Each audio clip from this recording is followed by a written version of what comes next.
Thank you very much for joining us for our evening of music, poetry, and many ideas about home. This follows on, for those of you who were here already on a round table we had about homes away from home. And now we're going to move into the tapestry of homes. My name is Jennifer Wong, and I was the PI who had the great pleasure of writing the application that brought Dr. Jennifer Wong to Oxford and to Torch as a fellow at Humanities Fellow at Torch. So she's been running a wonderful course of writing workshops over the course of this year, last academic year as well as this academic year, and it concludes now with these two events this evening. I will leave it at that. And thank you again for joining us this evening. I hope you have a wonderful time with this kaleidoscope of homes. And with that, Jenny, I'll hand over to you. Thank you. And so we start with music, which is by Sylee. She's going to perform Circles, and then followed by poetry from myself, Mukahang, Jimin, and Wendy.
Thank you, Jennifer, for having me. Hi, I'm Mukahang. I guess I should do. I'm 21 years old, and I'm originally from Nepal. So I'll just read a couple of poems. The first one is called Time Travel to Moon Festival, and it's after an amazing poet, Dr. Wong. Time Travel to Moon Festival. I have learned to go back, walk around feeling walls, my forehead wobbling with bumps, and find that moon so close, so large next to the roof where we've left our bed. It is hot, the pale pink bricks too more step on. I think we forget it ever rained, but the moss of my childhood home now blends into the black sea of a power cut. Everybody forgets to breathe when the electric dies, and nothing is silent. Not the sticky voices of people watching the moon from their roofs, not the cry of a motorbike, not the fading static of a Hindi serial. Just one of those nights, rice has been left out to cook in the driveway, and I am there like a shy sound, so dark blue and clumsy, the way my mother rolls out of bed without noise, getting into a tempo to look for her husband, her skin darker, her cheeks younger, her hair blacker and long. Thank you. The second poem is just like almost a haiku, because I'm not talented enough to do a haiku, but it's part of my pamphlet, and it just takes up. It's a very short poem called "In the Hours of a Power Cut."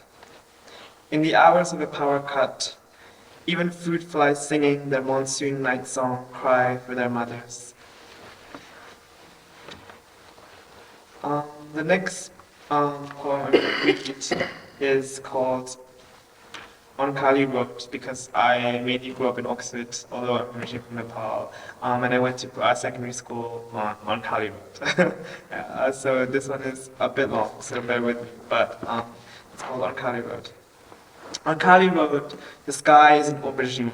Snow falls from her lilac mouth, every flake a bloom of icy feathers, a morning flight to Nepal, riding the clouds across the Himalayas, their blades cutting into sunlight. Remember being boys in those mountains, plucking green coffee beans with the corner of our lips, the teeth peeling thick skin, their bitter juice cooks into our gums. Remember running fingers through blankets of sun-roasted rice, how our small palms tried to grab as much as they could, how we would sound like burning. Remember the giggle of naughty fingers poked into bronze pots filled with fermented wine, the pop of the tongue as the sweet was sucked from the trail of our index, and we became the world moving around. Remember dipping our feet in a stream, dirt peeled from the gaps of our toes, washing into the summers of chasing without breathing. There, the sound of my name on my mother's tongue was a ripple of water against the pebbles. Here, the sound of my name as a breeze's shivered press on a wintered puddle that waits for another boy in a pair of black wellies to run and shatter. Here, we wander with white lighthouse eyes, trying to peer through the fog. A street with boneless bodies and traffic lights, where the ping-pong tables sit in front of the mosque, where two trench-coated strangers, pigeon-coated, meet at a bus stop with a single lamppost between them to shape out their faces.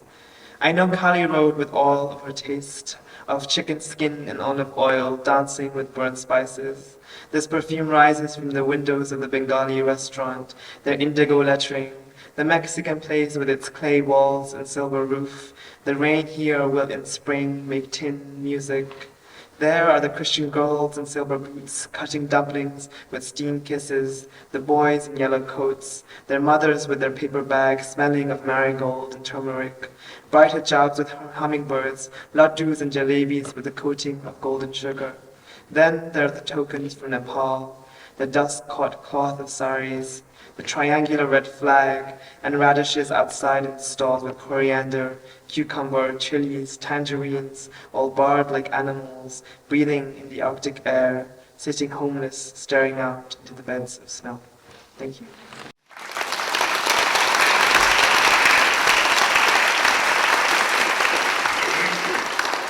Thank you. And the following is Jimin Kang. She's going to read for us. Hello everyone.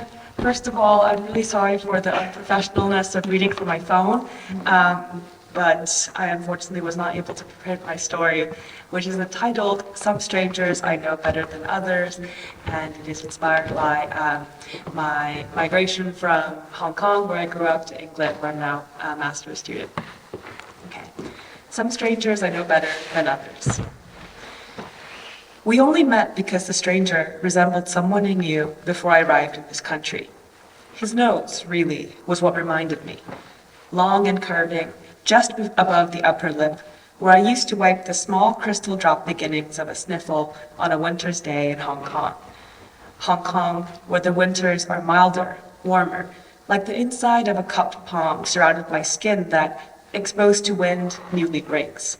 Breaks in the way that England does sometimes, when I enter a pub and remember how impossible it is to leave a city I cannot forget. "Hello," I said to the stranger with the nose. "Have we met?" What I remember, or rather cannot forget, was that his eyes were a brownish black and not a blackish brown like I'd hoped. I'd hoped for many other things besides. That the stranger would carry a blue penknife in his left pocket, a cheap nylon handkerchief in the right, and that he would recognize me immediately and ask me where I'd been. The stranger turned around.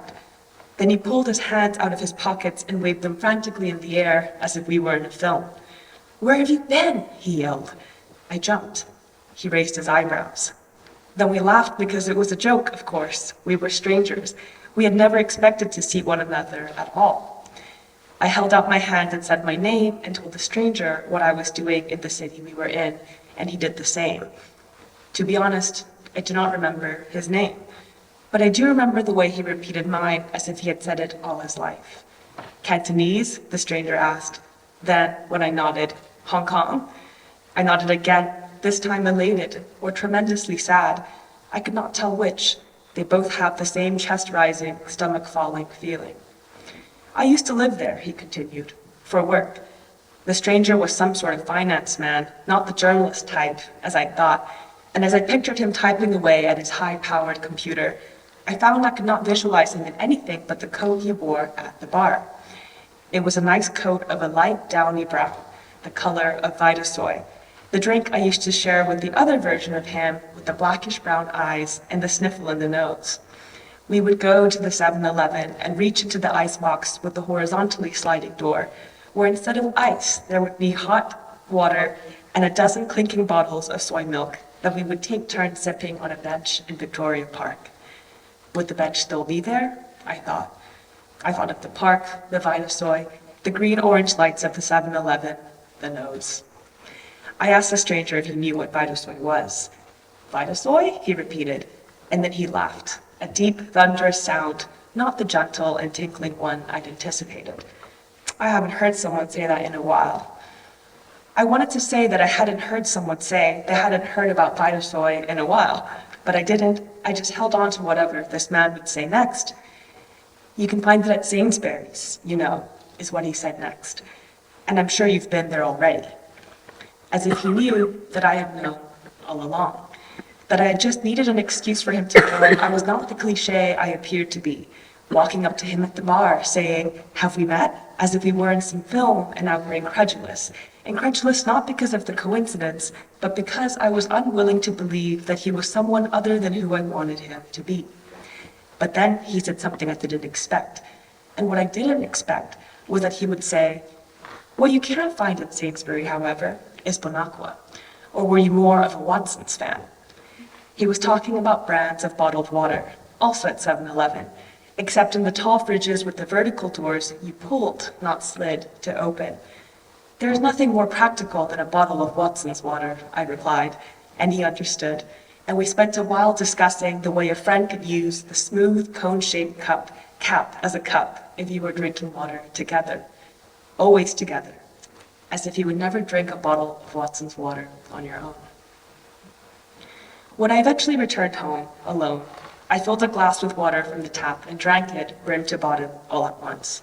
I thought about how, as the night wore on, the conversation between me and the stranger had waned, as if we were growing bored of each other. Not because either of us was uninteresting, but because of what we shared and knew about each other already, which was a lot. but not quite enough, because it was never about us. Our coincidences were just a rehashing of memories that felt fresh to us in that moment and in this country, but only then and here, while in the other city, the one where any of this mattered, we would still be strangers. Strangers, meaning nothing to one another except the fact that he looked like someone I used to love, someone I still miss, occasionally, fervently, but who I have found a way to live without, as I will with our city, the stranger at the pub, and all the strangers I'll meet after him. Thank you.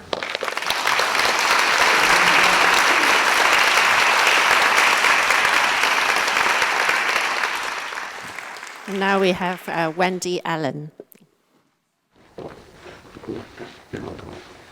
Jenny, while I was preparing what I was going to read tonight, I kept on thinking about the themes that I write about, which are generally of the body and of sex, and how I could kind of make them into something that would fit into the tapestry of home. So what I've done is I've selected the poems that I really feel passionate about. So we have a tapestry of things that actually show how poetry itself is my home and gives me the sanctuary, that home that we associate with home. You tell me as we are putting up the Christmas tree. We have just taken the box down from the loft, the hatch barely covered over. For 18 Christmases we have done this, and now you calmly tell me it is over. We continue to assemble parts, manipulating fake branches into rusty parts. There is a 10-minute look for a missing part. There's no point, we are over. There are 6 snowmen from God centres, a fairy from long before I met you. There's a train which seems to be in a hurry to depart. We are off, we are over. The bauble I hold in my hand is a robin, as red-breasted as I'm pale-faced. I put it on the end of the branch where it nosedives, knowing its journey is over. We put the tinsel on last, like legs wrapped around each other, exposed, sparse, the pretty bits on the floor like the sex we no longer share. Like us, it is over. The second poem I'm going to read is, again, one that explores kind of how relationship and how the body fits into actually our own kind of being. So this is called Summer Solstice. You've been away for the weekend and missed my birthday, but you come back with 6 peaches that are perfectly right like I like, and you press them into my hand and lay me down, and we eat 1 peach each, and you let me spill onto your guardian, and we don't speak, and then you kiss me on the lips and inch down peach sticky to my stomach and drip juice from the fruit onto the arch of orgasm, and I'm licking the taste of you from the silent part of my mouth for the next 2 years. Recently, my cat died, who was a big part of my home, and I was devastated, and I got back from the vets and I wrote this poem, and I literally cannot remember writing it, but this is probably the saddest poem I've ever written. Wednesday the 20th. I'm letting the flies land on the uneaten food in her bowl because they are alive and she is not, and I want to imagine that she still is. When I leave the vets at 2:54 with a basket that is too light, I put it on the back seat and drive slowly, scared, as if I'm driving with a newborn in the car, not an empty cat box with a swimming towel inside. It has been only 2 hours when the blue bottle lays eggs on her food, and I want maggots to hatch. Recently as well, I've been writing, I've got lots of the same themes in my poems, so there's a lot about sex, but there's recently been quite a lot about motorways, which obviously says something about me, but I'm not quite sure. I've become obsessed with the idea of the loadless lorry. I should carry a warning. It is 4:37 in the morning, I'm crying. Empty lorry sounds hollow-loaded when I say it, like my sides will blow apart in any wind over blank knots. I should carry a warning. Avoid in high winds, meaning now, meaning at 4:37 in the morning, meaning circling the M40. It is hard to expect nothing. When I say to him, I expect nothing, each word laden with everything. It weighs blank kilograms.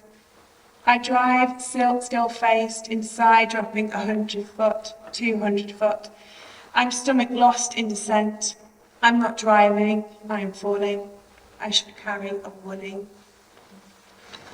And my final poem has some of my latest favourite themes, which is concrete, again, nothing to do with home, but also the greatest place I find that I feel really at home is the South Bank. So I refer to the South Bank, and this is Peach Dress.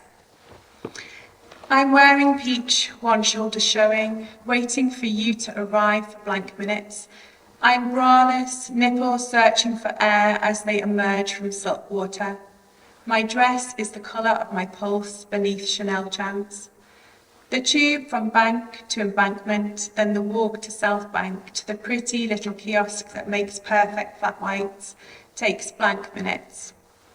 The walk to the bar that I like that serves vegan beach prosecco, to the container hotel where you fucked me in the shower, takes blank minutes. The forgetting the wait for blank minutes in the foyer of the Hayward Gallery, the standing in foils looking at essays, passing time, looking at Annie Ernaux's Simple Passion, whilst outside they clear away the books under the bridge.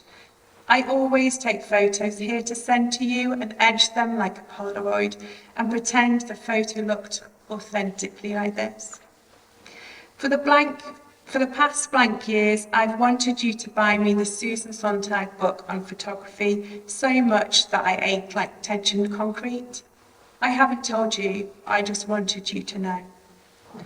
The walk over Waterloo Bridge alone, like a single scene from a Richard Curtis film, only this film is indie and has Swedish subtitles, is sad and lasts too long. This dress is made of peaches and the sustainable material lasts as long as the message to you remains undelivered. I wait for you to reply for the next blank hours. The way the shadows fall over Waterloo Bridge tells me it has been too long for you to be on your way. Thank you.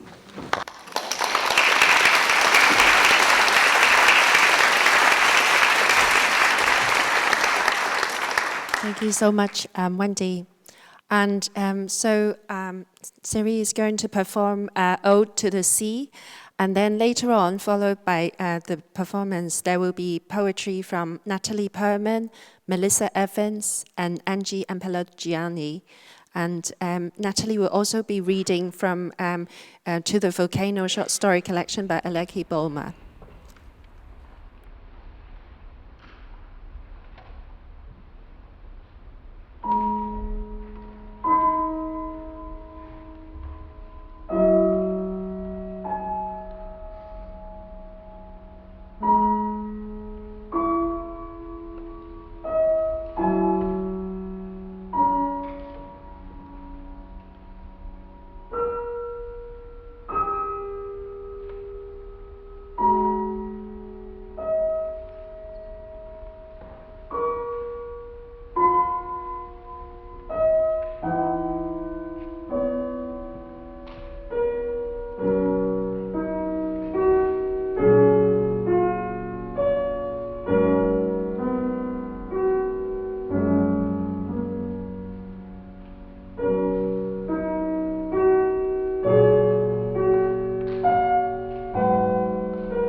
So first I have a poem called Home Forgiveness, which is about the home that you craft when you're in a relationship. That summer, when the shower drain was blocked for weeks, I walked into the fever freely, without thinking twice. The moving boxes puffed smoke, disappearing into a magician's palm. In the tiny attic bedroom directly above us, a man pulled on the neck of a cello like a rope. Never mind, you never learnt an instrument, and I couldn't tie a knot. We settled at home, threw our faith into a bucket of holes. All those nights dreaming of European cities and replastering the walls. When the worst happened, the blade nicked your cheek and I lost the greening earring back behind the cupboard, I found myself praying. Forgive me how I imagine you, naked and knee-deep in sand. You're turning around without recognition, and nothing is holier. So now I'll read an extract from a short story by Angeliki Amperiogianni called The Child in a Photograph. From Africa is how they introduce me, Luanda tells her mother on her first trunk call home. Isn't it funny, Ma? Just from Africa. Can you believe? A crackle zaps her mother's reply. After the Angolan port city, Luanda tells her fellow master's students in development. Yes, that's my name, but Angola is not my country. See if you can guess my country. For starters, it's landlocked and dry, and farther south than the Sahara. Getting warmer? Luanda laughs. My country also has diamonds. That's a dead giveaway. What do you call yourselves, development students? My country has loads of diamonds. You tell them, her mother says, down a suddenly clear phone line. Your country's brightest diamond, easily, brighter than any star. Luanda shuts her eyes. Her mother's voice is as close as if she were right here beside her in the college phone booth.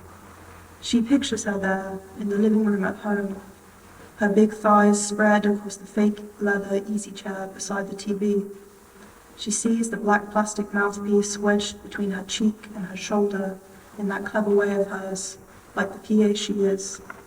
She sees her red-painted fingernails twisted around the black telephone cord.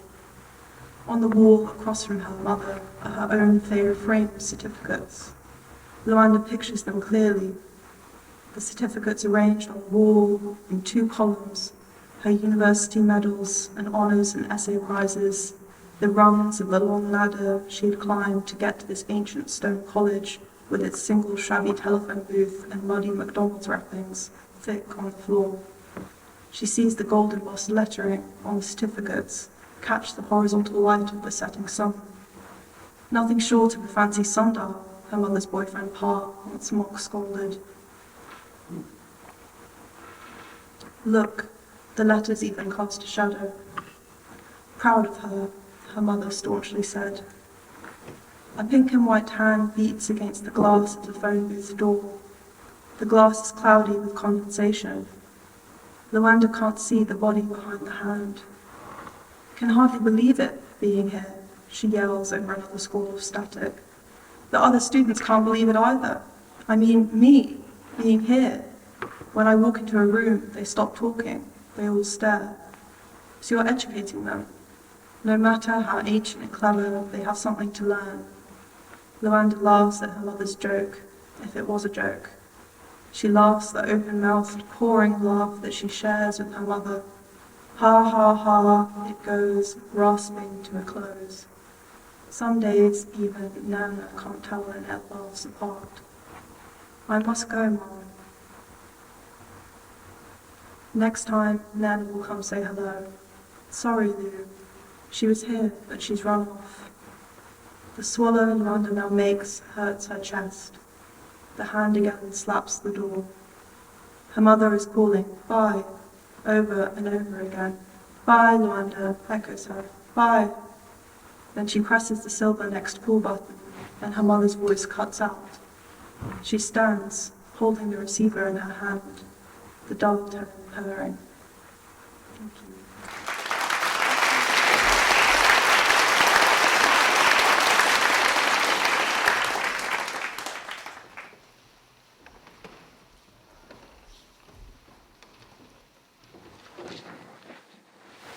When Jenny first mentioned this event to me, it called to mind those of us who live or have lived or grown up in two different places at the same time, and what it means to hold on to that and to make a home from two different homes where you belong to both and in some ways to neither.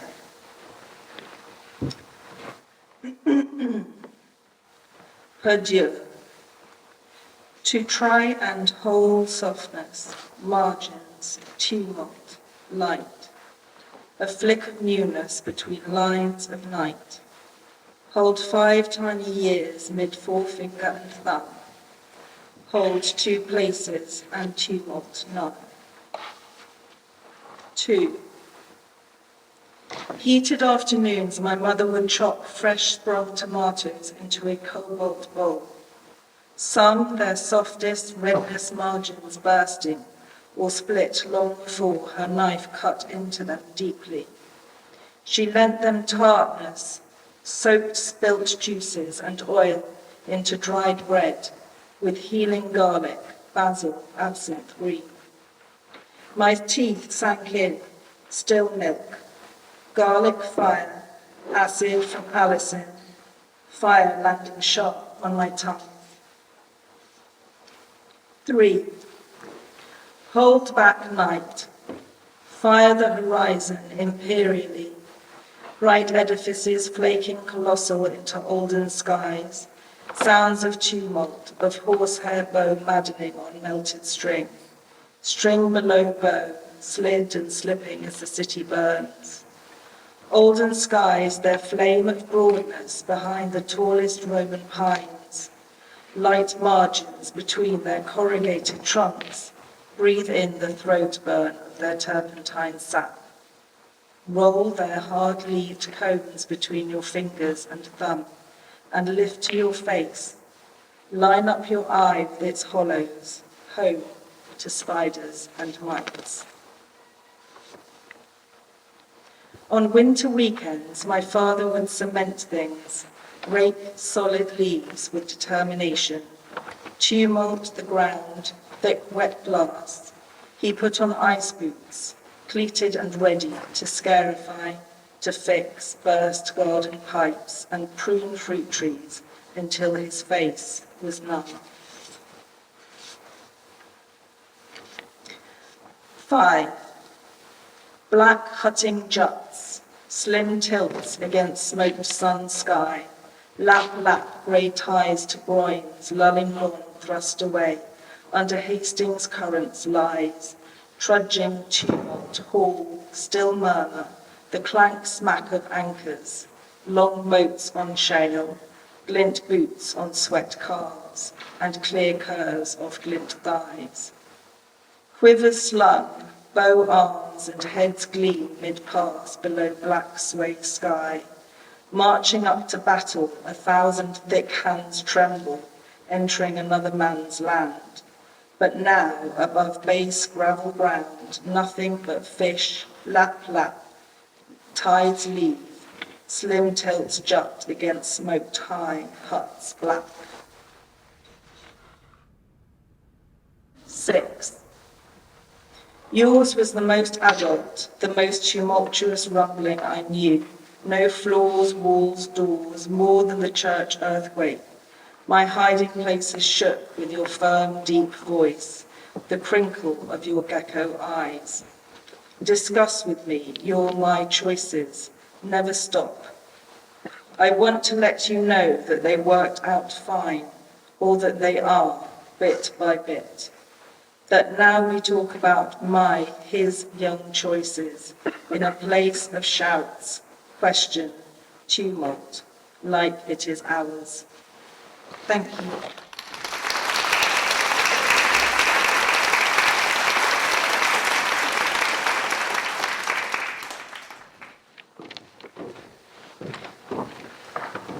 Hello.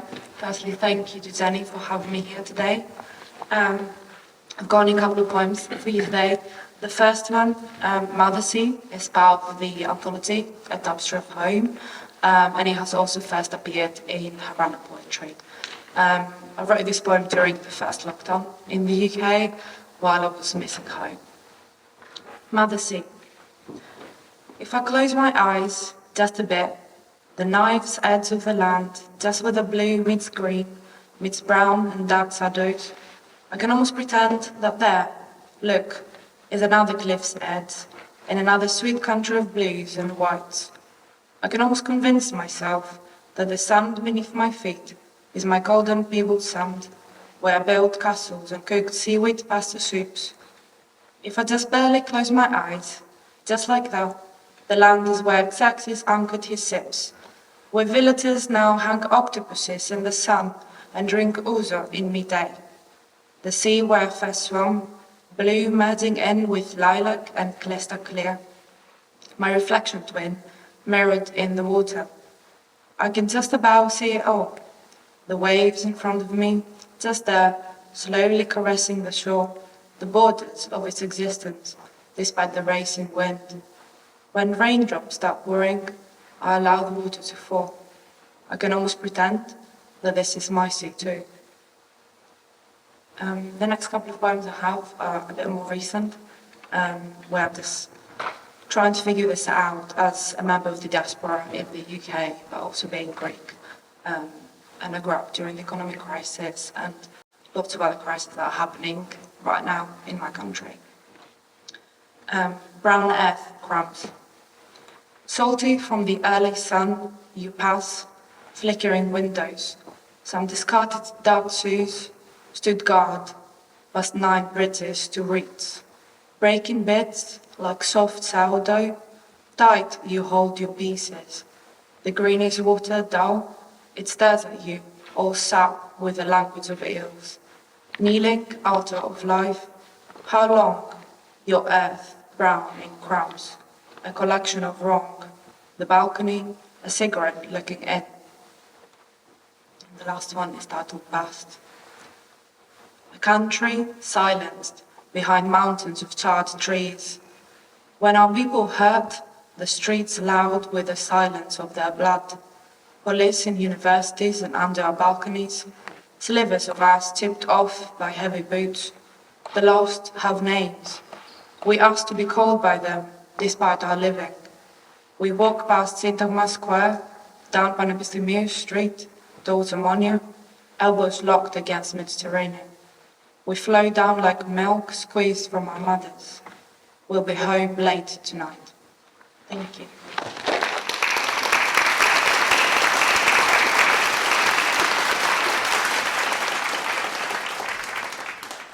Following, we have Sylee is going to perform Floating, composed by Phong Lam, and then followed by poetry from at Roffe, Jiaqi Kang.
Similar to what Melissa was saying, I also grew up between places, significantly for today, between Wales and England.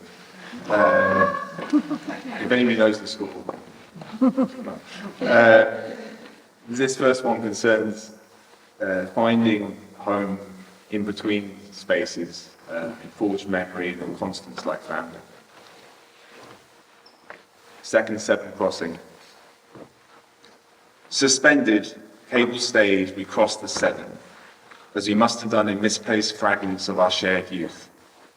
Not shared as in halved, shared like blackberries scrumped from endless country lanes, like we share the backseat now, like we did then. Carve a peephole, fingertip condensation to spy mudflats on the bridge 5 days my senior. Through the pain, I conjure memories fabricated from steel girders, pre-stressed concrete, freshly laid, sticky sweet asphalt. Do you remember driving to John Lewis? The one just off the M5, 2000? Did I sit in the backseat driver's seat? Did we cross this bridge, twitching for canary yellow cars? You were silent, as I'm certain you must have been back then, your irksome younger brother bothering you, parroting this or that. And so I commit this to memory. This is real. Foundations in today's bedrock, not the past.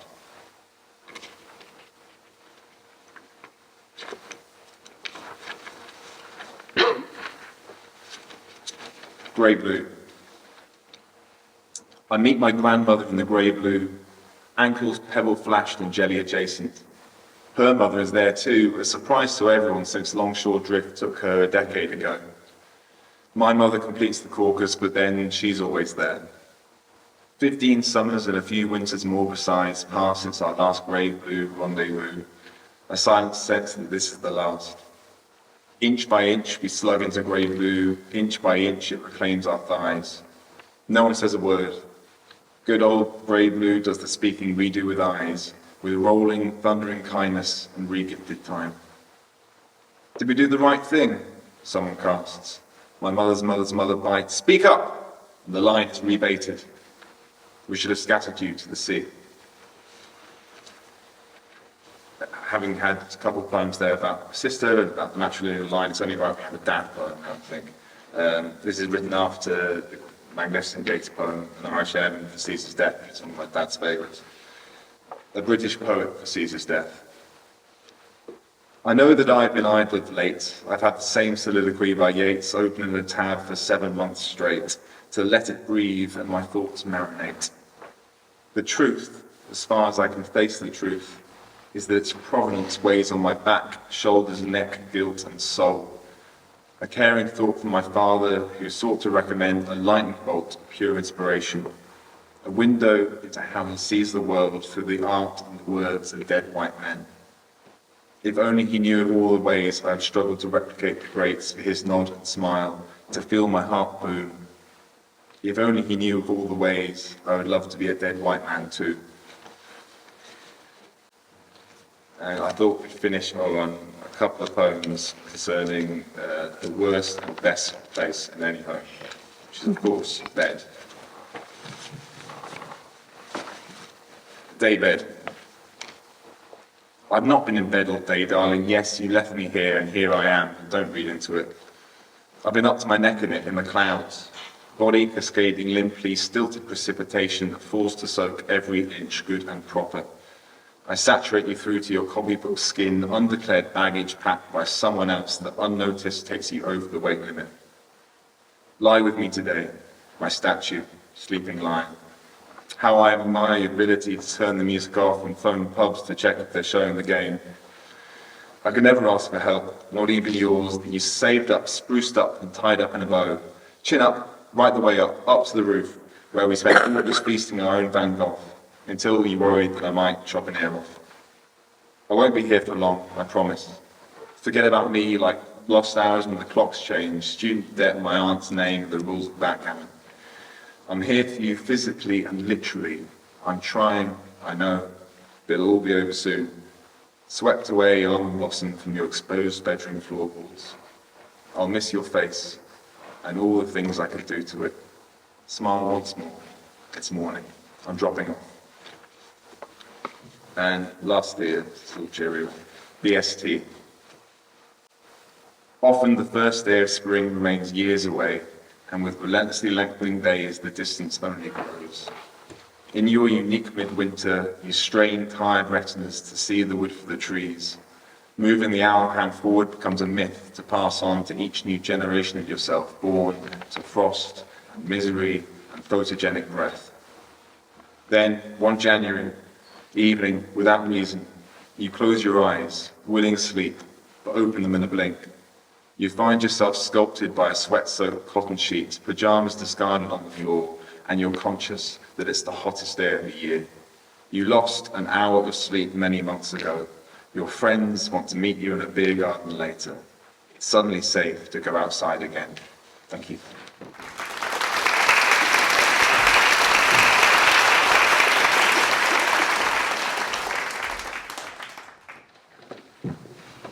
Hi, thank you so much to Jenny for having me and for organizing this. I'll be reading two pieces today. The first one is called Slow Burn AU. AU stands for Alternate Universe, for those that don't know about fan fiction. This was inspired by the history book, The Intimacies of Four Continents by Lisa Lowe, and it's about indentured labor. Your land conquered, tilled fields force-fed with honey crops that drill cavities into your teeth, which have begun to loosen in your gums. At night, you run your tongue along them and think you feel the teeth wiggle. Maybe if they fall out, it'll make it easier for you to swallow what you're given. You don't know if you're a soul or a spirit or a ghost.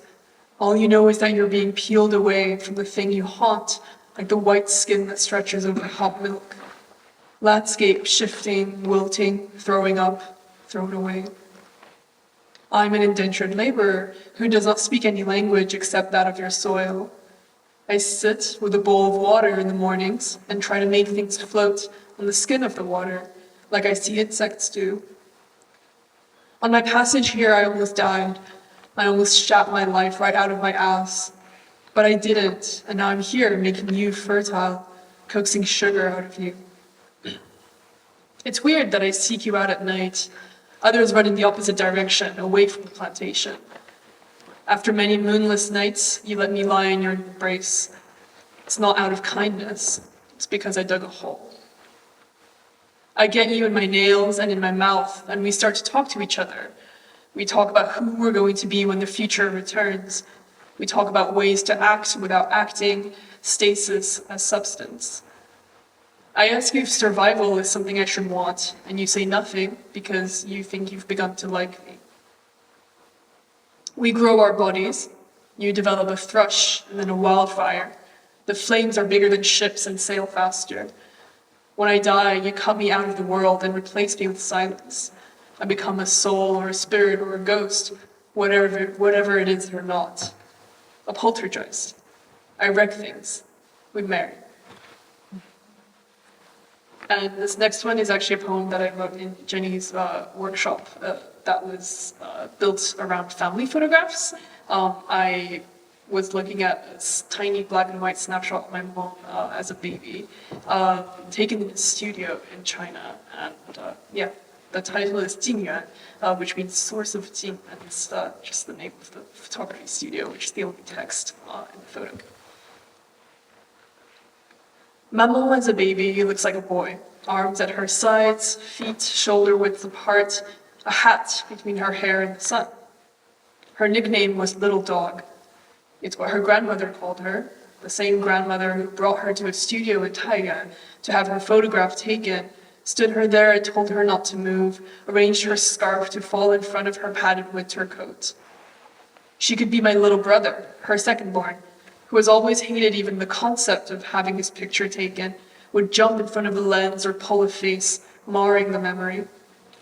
No amount of shouting and scolding could stop him, and he was always louder than any of us put together, beating his fists against our chest if we ever tried to gather him into our arms. In photos, my brother is an infant with jaundice or a high school graduate, not much in the middle. Thank you.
And now we have also the next set of readers, Abigail Van Neely, Mangat, and Marta Arnaldi.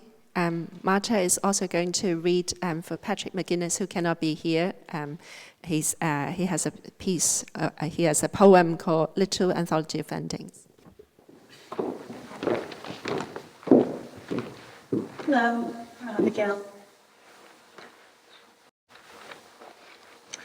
So this summer I lived in Indonesia and I spent a few weeks back in Vietnam, where my family's from.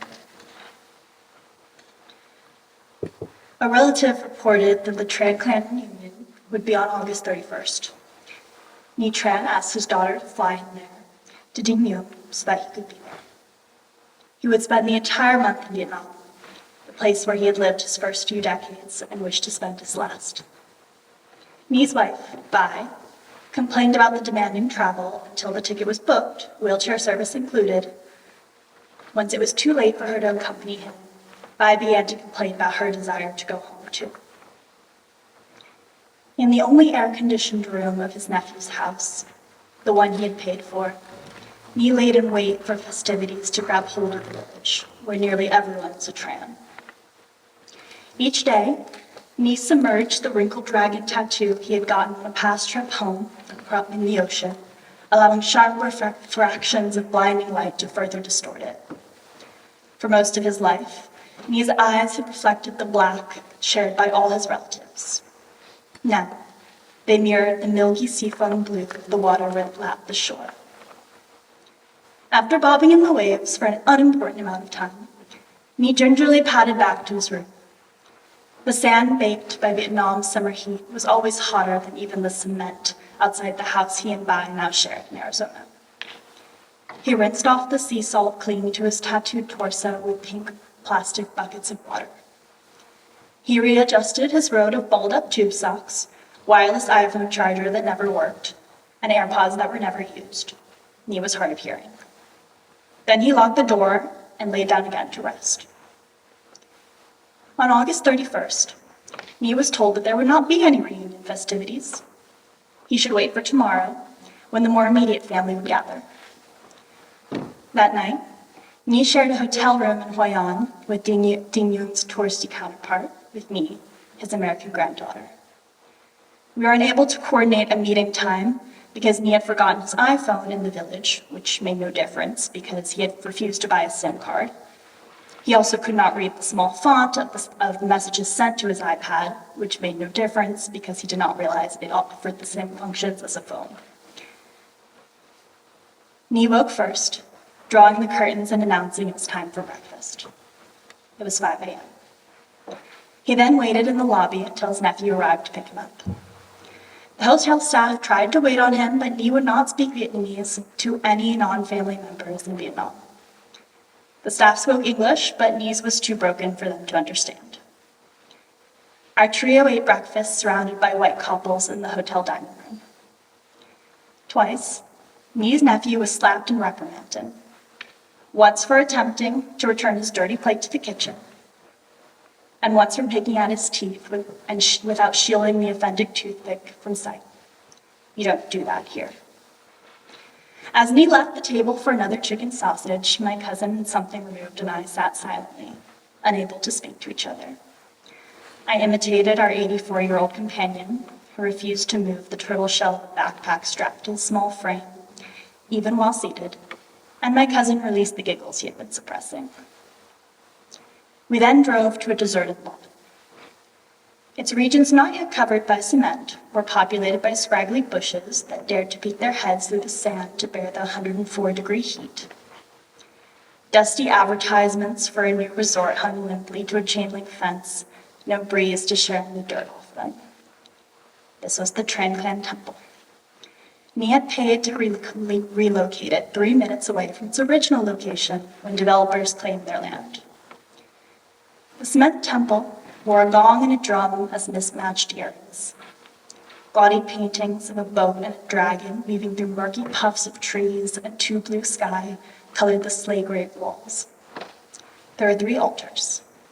A bounty of incense and a fleet of beer cans meticulously crowded before them. The only defense from the unclouded sun was a puddle of shade cast by a bright green umbrella angled up by bags of rice. As 2 cousins took turns sounding the drum and the gong, Nee and another equally feeble patriarch began the methodic ritual of prayer. Performing a spiritual exercise routine in slow motion, Nee's partner silently repeated cycles of standing, kneeling, and bowing before each altar. Nee copied him. Always 1 beat behind as he surreptitiously observed what ought to come next. The other man wore a blue aliyah pulled over a white button-down, and he wore a plaid button-down over his custom-made Tran Clan reunion t-shirt. A feast, prepared by the other relatives while the men prayed, followed. Nee and I quickly ostracized ourselves, eating only 5 shrimp trips and 1 baguette apiece because Nee did not eat lunch anymore, and I was a vegetarian. Nee paraded around the tables, nodding and waving. A queue of relatives rubbed our basket and asked, 1, why didn't we eat more? 2, why didn't I speak Vietnamese? They asked in Vietnamese. 3, where were my siblings? I had none. And 4, why were my wrists so small? The implications being, you should eat more. During an ebb of curious cousins, we drove home. Do you like being a daimyo, Grandpa? No. Oh, then why do you come here? It is not so nice here. I see my friends. Do you like other parts of Vietnam better? America is nicer. On my final day, Nee called his daughter and asked her to put him on my return flight, departing 2 weeks earlier than his original. We went home.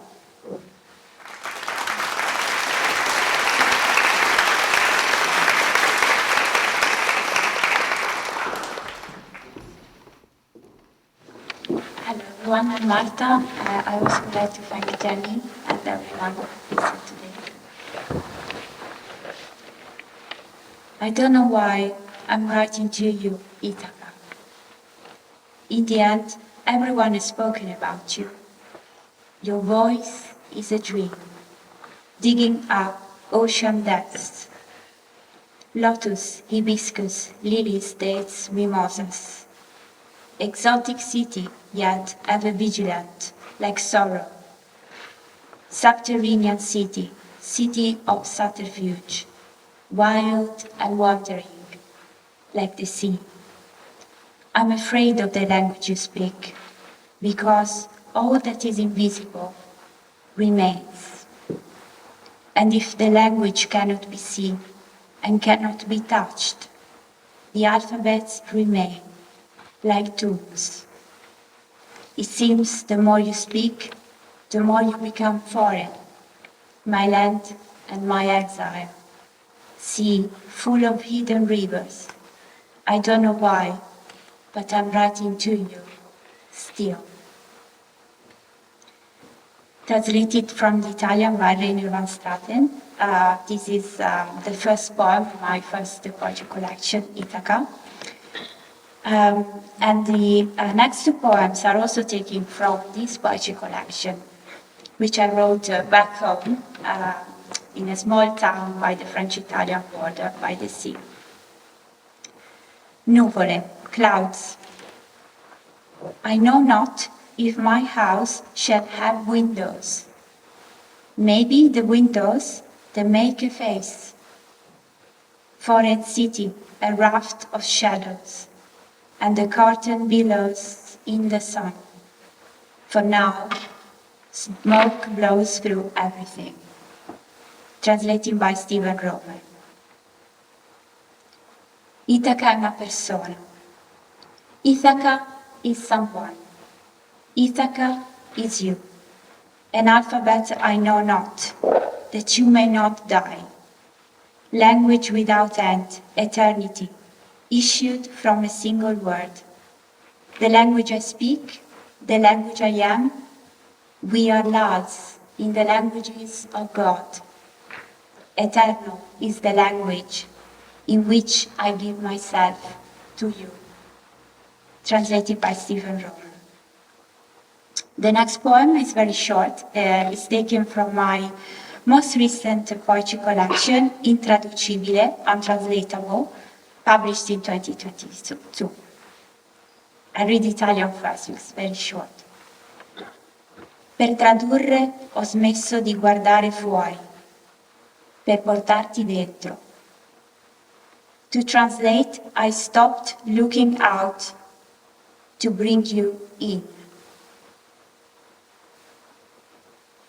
And the final three short poems I would like to share with you tonight are unpublished, and they are part of a new collection written in English in which I explore the theme of self-translation. And the book is entitled 2 Words Alone. The Writer's House. Let me write of your circles, along a frontier I may have passed. I found the plague inside your walls, a string of signs, the scourge at the beginning of words. Let me read of the gap that created us, and the lines which then left the earth, making a dance unaware of its bliss. Plus 49 pairs of shoes desiring on the floor, but no woman, no man came. The perfect match. 50 days I've lived out of a suitcase, half books, half clothes. The rest, is there a rest? Aren't 2 halves a perfect match? Is insomnia. And this is the last poem, which I recently written in an Airbnb in Oslo. Picture yourself in the Airbnb. Just see yourself in a mirror. It's deep to get there, to stay here, to forget you are not where you want to be, to make the day going, flourishing as the trees turn blue, as they pin down a flash of darkness, it's night. You wait for it, because as you wait, it will pass. Promise me, this is the last time I am alone. The office is perfect. I wish I could understand the story we were telling each other. At lunch, everyone spoke English, which was good. It is so good to understand. So sexy to be part of a world that includes you down its throat, between its teeth, as if you were a tongue. I miss my English holes, the holes in my languages, the shadows, the lonely city, my letters deserted. Are you really asking me how autumn feels like, or are you guessing I have eyes like rainbow leaves? They fall, they climb, because of the cold now. You put an arm around my head to protect the whole of me. As I was gliding along, we were in our beds a day ago.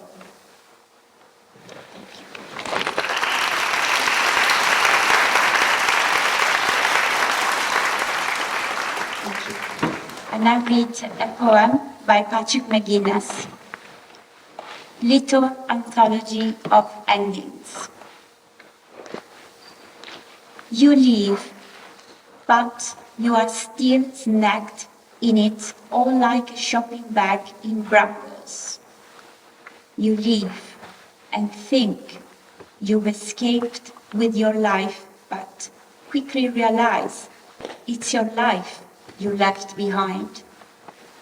You blow it all up, thinking let the pieces fall when they will, but the pieces stay in the air, and the pieces never fall.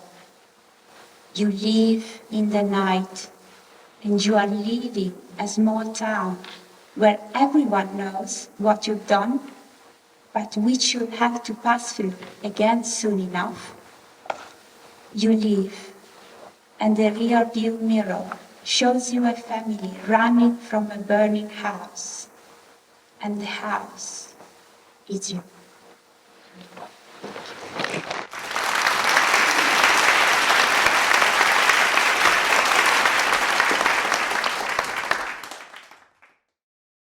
Next, we have Sylee, who will perform an enlightening moment, followed by poetry from Claire, Collison, Sylee Gore, and myself.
And I'm going to read from my big print, because it's easier.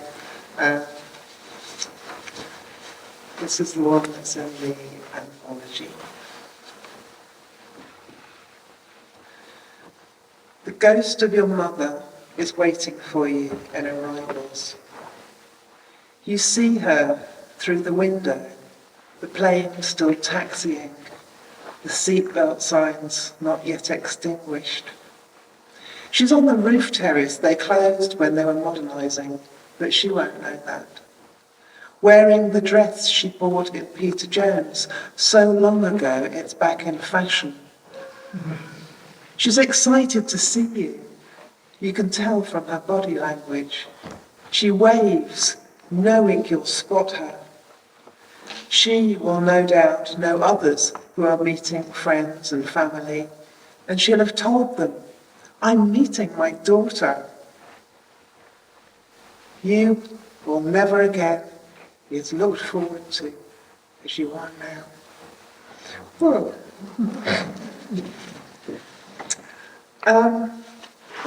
This next poem actually began life in a workshop of Jenny, so it's appropriate, and it found a home in about Betty's handbook on survival.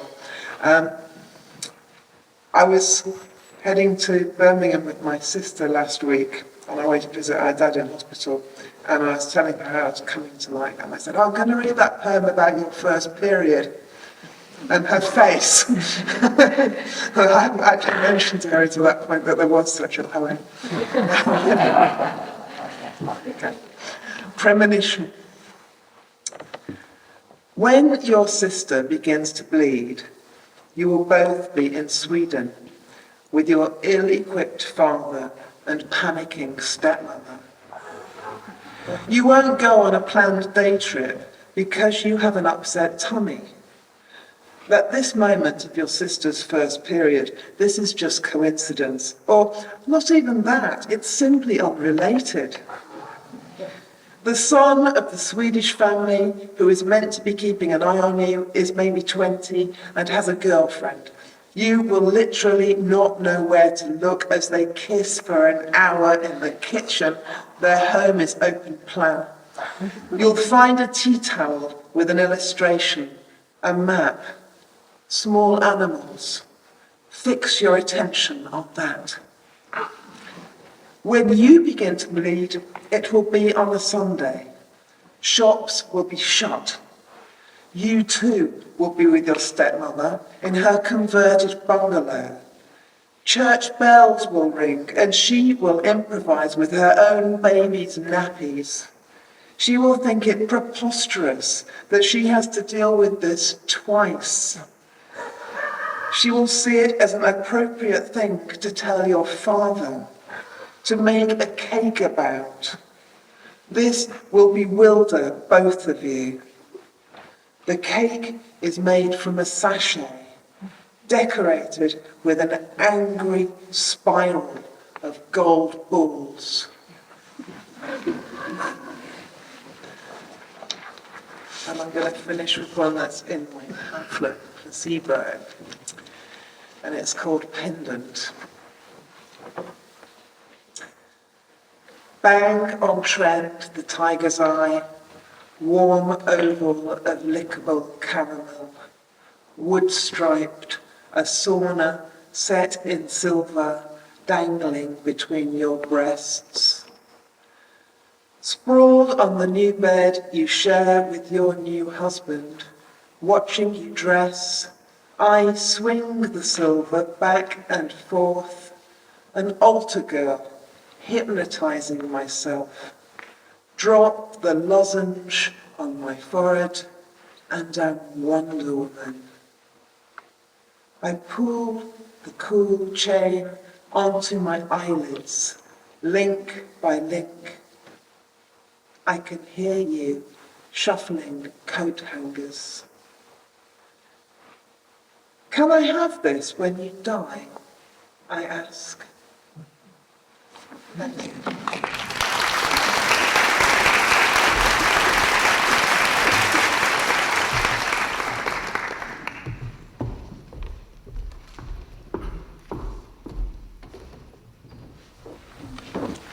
I also just wanted to say thank you to Jenny and to Torch for this really special evening. It feels really good to be amongst so many amazing writers. I'll share a short poem and a longer one. The short one is in the form of an artist interview. The question is the title, and the poem is formed of the answers. The answers aren't all given by the same individual necessarily, so I've asked a few people to help me read it. And now, clouds. Why do they matter? Before film, we watched the sky. The portrait of a cloud. I lie in wait. Sound changes when it's cloudy. Rain's shadowy day. The advent of abstraction. A portrait of surrender. The only possible collection.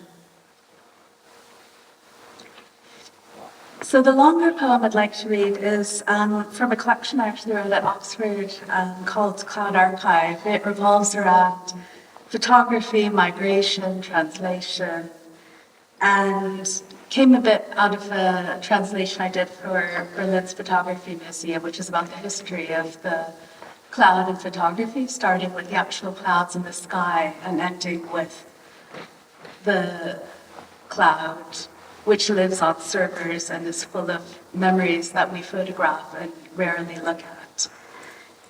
It begins in summer and ends in spring, and this poem is in the final section. A copy of a copy. Shoots begin to blossom, buds emerge. You're on the daybed, napping, still holding your bear. The rain redoubles and rewires. Soil earths beneath my nails. The roses blush behind the plastic netting. The buzz of pollen and the drift of bees. A migrant born to migrants. The sandy soil scrapes my palm. Twig becomes blossom. Erratic movements may be more pleasing than a scripted dance. Wrinkled lines. When you wake on the daybed, your fever has burned away. You take your felt tips from your satchel, tangerine and azure. The highways of the mower from the next garden, the fizzing pathways of my brain, worry and euphoria, a diaspora of a diaspora, tangle of branches snowed under blossom. I brush my skin, slough it clean. Even as I rinse, I see how the earth clings.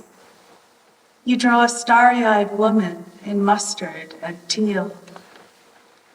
All future this bud, the purity of the future. The compost heap's clean smell of rot. A translation of a translation. I never thought to arrest your passage through my body. Now my body floats away. Now I long to halt time. I step into the hut, sit beside you on the daybed. A nostalgia for a nostalgia. Your rainbow letters are as alive as human figures. Bergamot leaves and an enamel cup. The bud occurs between the seed and the flower. You were once smaller than this bud. Wrinkled lines. We gather our things before we leave for the city. Your notebook, my cameras, dishcloths to wash. I lower the shutters, block the green air. Above a swirl of emerald, you've written, "Here is our garden." An answer to an answer. I take a photograph of a photograph, and the blossom shakes itself into our bags. You fold your paper into squares, such uneven lines. Sun-edged hilltop, before a walk, a bus ride, a metro. Home.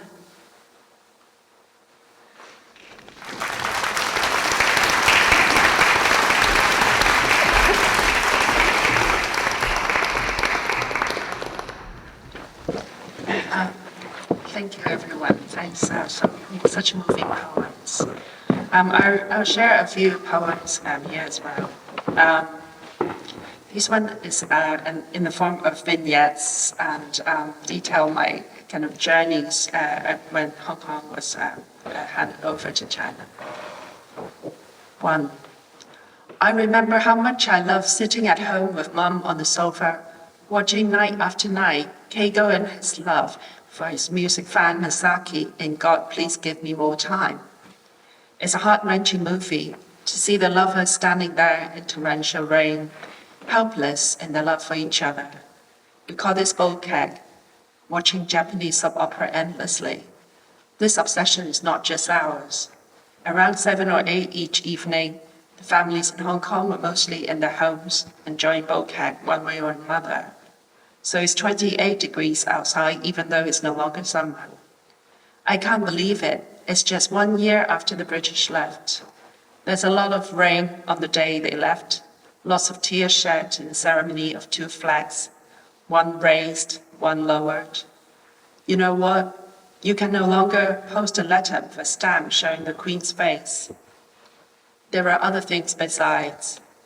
Ironically, the year I watched God Please Give Me More Time, I got a letter embossed with gold telling me that I won an air ticket to spend 3 years in England doing nothing but read Dickens, Hardy and Eliot. I reread it over and over again next to the water fountain outside Prince's Building in case there's some mistake. I had wanted to leave home for so much and for so long. I felt weak in my knees, and that afternoon there were fireworks in my heart.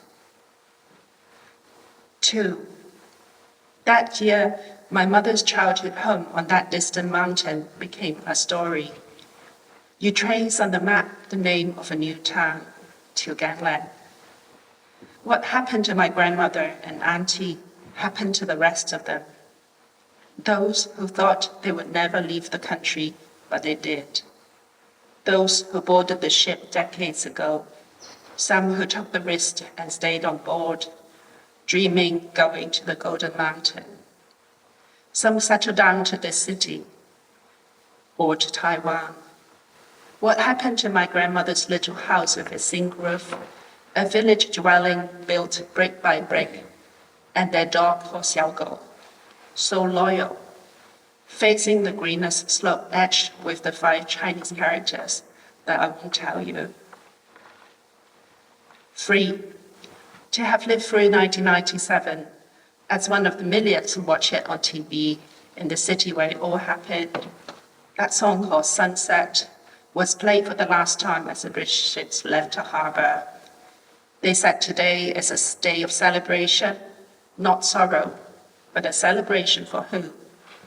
We had steamed fish and stir-fried choy sum for dinner. After dinner, I would be at the dining table studying for my A-levels, while the family watched the latest TVB episode of File of Justice. I have always found history difficult. Why do we have to study both Chinese history and world history? What is the difference between them? Chinese history is, above all, a torture, the hardest test of anyone's memory. We had to retrace all the way from the last Emperor Puyi to the Boxers, Taiping Army, and the Wei Zhixi. How did all the other parts of the Western world, say Napoleon, who always hid his hand in his pocket, and all the countries I never thought I could set foot on, where do they all fit? That year, too many families left, and the sky was restless. And a more personal poem, my popo, I always, struggled looking at her feet, because her tiny feet, and I thought, thinking back where I can bring her. In my mind, I'll carry you because you have tiny feet. I'll carry you to eat the best fish and chips in town, make you dumplings which make you clack your tongue in disapproval because the dumpling skin will be far too thick. And we'll laugh at the way Alex holds his chopsticks.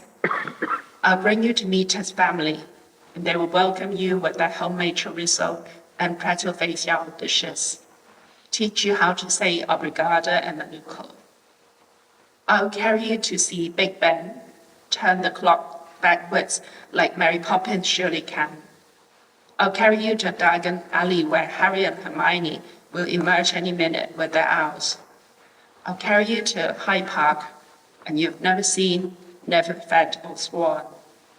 I'll see your frail body regain strength as we take a ride on an umber pink, sheepskin soft rickshaw to cross the Thames, feeling triply young, singing Jasmine Flower in the River breeze. This is also a poem dedicated to the relationship between my mum and my grandmother. They lived in a place like that is a nationalist enclave that is sort of disappeared now. Ma, did you miss Grandma? When I closed my eyes, I could remember Grandma in her village home at the end of the metro line, up on the hill dotted with zinc huts, facing the sea. From where her home was, we could see the ferry pier with its row of flags in the sea. I think of the country Grandma used to live in many moons ago, Formosa. When she was a girl in Shandong, your mother didn't need to go to work. She would sit all day and chat with her friends and family in the garden full of orchard trees, until one day everything was taken away. And you, Ma, who grew up and went to lessons in a village school. Here, we call it a bungalow or home. We never dared to say the word refugees. We call Grandma and her neighbors villagers, who trekked for weeks on an impossible journey, province after province, arriving at this city where people clacked their tongues in Cantonese. I would sit cross-legged on the red and blue tarpaulin bed on the veranda until the blush of sunset completely covered the hillside. Sometimes you would sing Teresa Ting's song to us in such beautiful Mandarin, heavy with your local accent. She died young. In Hong Kong, you missed speaking Mandarin, the familiar sound of 小姑娘 馒头 terribly. And each page stripped from that 10,000-year lunar calendar on the wall, next to the broken mirror. Whenever I think of you, Ma and Grandma, I go back to those freshest dumplings at Jingdai Noodles in the village, the steam rushing out from the gigantic steamer. Weren't they just divine? You taught us how to eat them properly, with a dip like a native, mixing soy sauce with vinegar, then adding the julienne, ginger, and garlic. The tangy feeling of everything we shared and knew too much, on the tip of your tongue.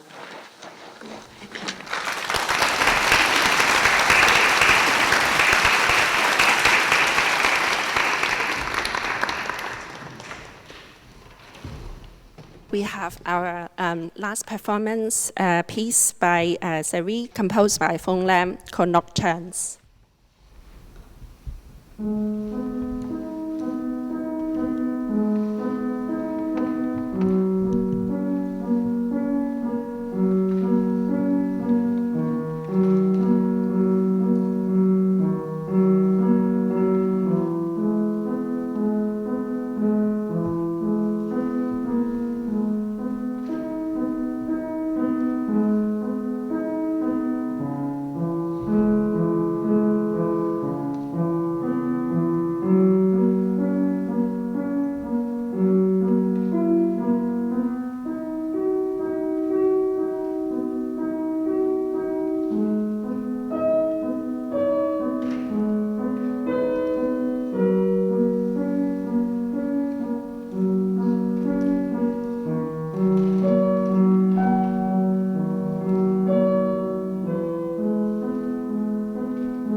Thank you very much to all the performers, to Jenny for putting together a wonderful program, to Torch for hosting and helping us organize this wonderful event this evening, especially to Holly, who's been basically just the good soul of the entire operation for the past year. Thank you very, very much.